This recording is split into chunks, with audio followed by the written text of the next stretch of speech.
Isang sikat na gamer influencer mula sa China, umanaw na.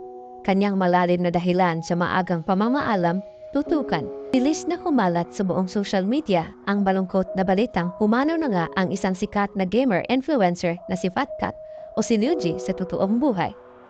Dahil sa kanyang pagmamahal sa nag-iisa niyang kasintahan na nanloko sa kanya, ay tinapos ni Fat Cat ang kanyang buhay matapos ito sa ilog.